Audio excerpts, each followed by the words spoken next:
Hello again, I'm Joe Murray and this is Calling Scotland. Last night I attended an independence group meeting. It seems the band is back together. The enthusiasm of those in the sizable group that turned up was palpable. Today the new website is uploaded, new Facebook page is operational, as to Twitter, Snapchat and all the other social media paraphernalia required to manoeuvre around a hostile mainstream media. The graphic designers and the media makers are now on the move to fill the pages of the aforementioned social media outlets. The game, as they say, is afoot. But just so you know, no date has been set, nor will it until circumstances are right. It will be a date of our choosing. Don't let your opponent dictate your tactics or choose your spot on the battlefield.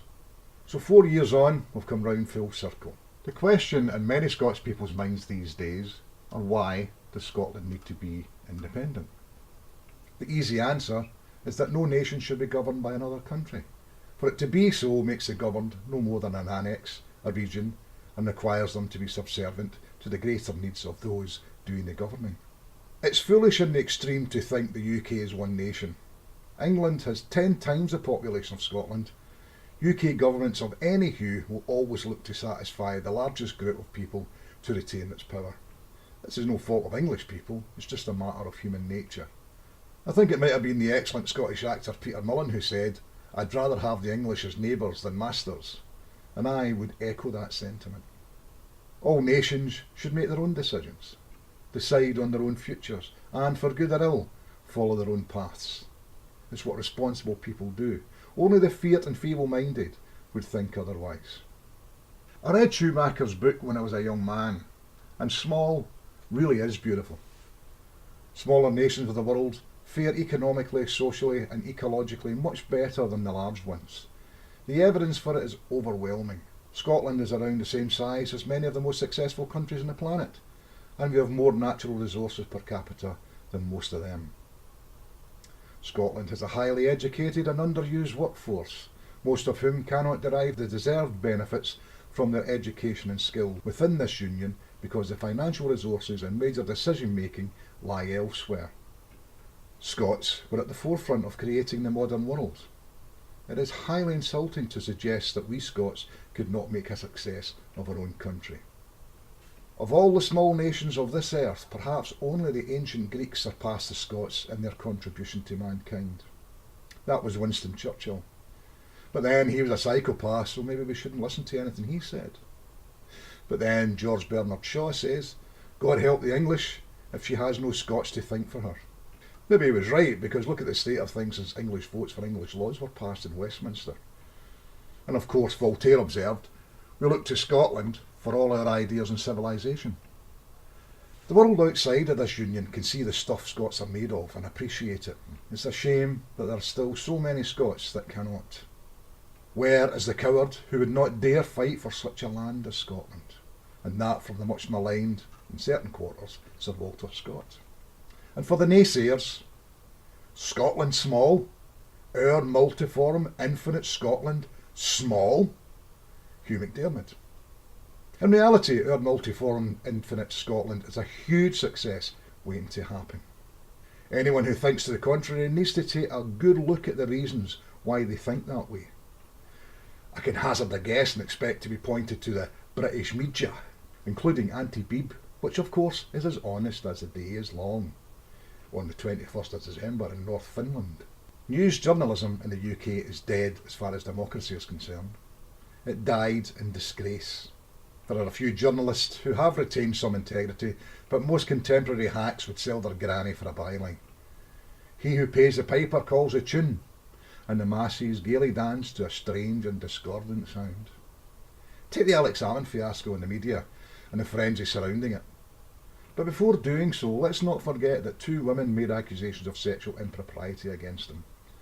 No one but the women in Alex Salmond know the truth of the matter, but everyone and his dog has an opinion on the guilt or innocence of the man, not least the media.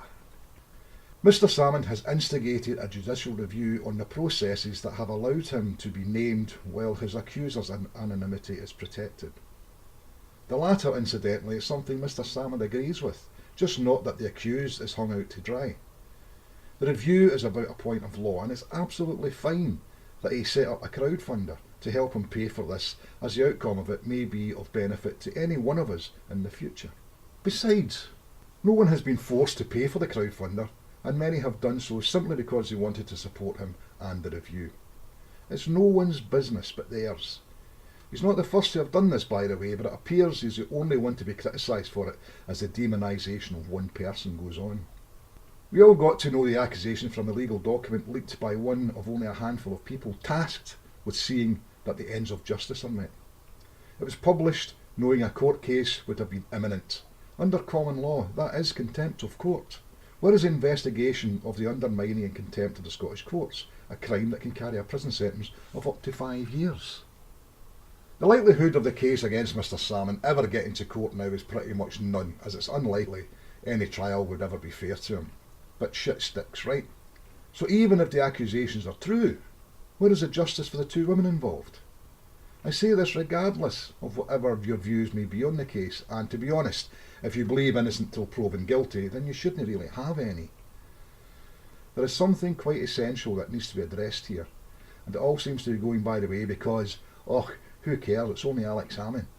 Well, Alex Salmon is a human being with the same rights as you and me, so I care, and so should you, regardless of your opinion of the man. All this happening as another dossier of 36 sexual predators in Westminster mysteriously went missing. How many missing dossiers is that now? Apparently, research into paedophilic and sexually violent members of both houses and senior civil servants only ever have one hard copy printout, and the computer file is deleted by the researcher before the one-off file is handed over, usually to a pal of someone on the list. As a former researcher in academia, I find this a very poor research method indeed, and would likely fire any researcher for such shoddy work. It all reeks. Lies are more than just the reverse of the truth. They can be truths with serious omissions. They are sometimes the misuse of language to create impressions in people's minds that the opposite is true. For instance, there is one that sticks in my mind from the run-up to the Scottish Independence referendum 2014. It was the end item on an evening news bulletin on the BBC, and I paraphrase slightly here. Alex Salmon said today that an oil fund will be set up in Scotland to save the benefits of Scottish oil for the future and for the Scottish people. A spokesman for Better Together said, the figures don't add up. Now, no one knows who this anonymous spokesperson was or even what figures they were talking about.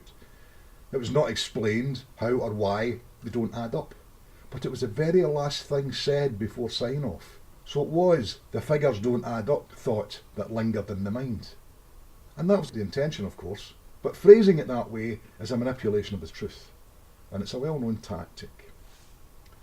Everyone knows an oil fund is a great idea, except the British government apparently. Norway established its oil fund in 1990. Although it didn't start transferring money into the fund until 1996. The fund is now worth £450 billion, and that's equivalent to £90,000 per person in Norway, and is the largest sovereign wealth fund in the world. If Scotland had been an independent country when it discovered oil in the late 1960s, it would be almost as wealthy as Norway now. The Macron report said as much. You know, that was the report on the Scottish economy that Labour, Tory and occasional Liberal coalitions kept from the Scottish people for over 40 years. The one that said Scotland would have an embarrassment of wealth. Today the UK is broke. Scotland is suffering poverty like I have never seen in my life. Where has all the money gone? Scotland never got as much as a whiff of it. That alone is a reason for Scotland to be independent.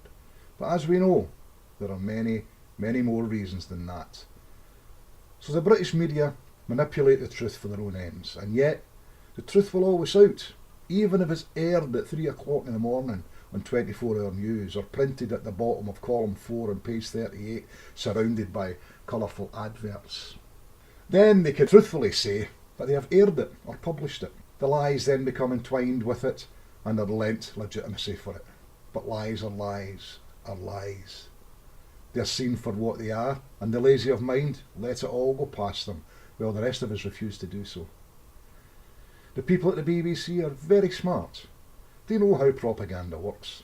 It's why I will never trust them again, and why I don't watch their programmes anymore, nor do I, or will I, pay a TV licence ever again to UK broadcasters. I would be happy to pay for an independent Scottish media broadcasting system, as I know many others would too. Many more Scots are beginning to see the truth with the lies peeled away. England, as a power, has come undone, and we are all caught in her thrashing death throes. No amount of media dissembling can hide it anymore. They refuse to acknowledge their own pain and suffering as they spitefully inflict it on everyone else around them. Self-medication is not on their list of options. Scotland must withdraw as quickly as we can from this union or suffer the crushing consequences of remaining in proximity to this collapsing giant. We've become the character in the life of Pi, all at sea with a starving, angry tiger, and it's time to climb out onto the lifeboat, even if you don't like the coxswain. Till next time, from Calling Scotland, Alaba Gubra.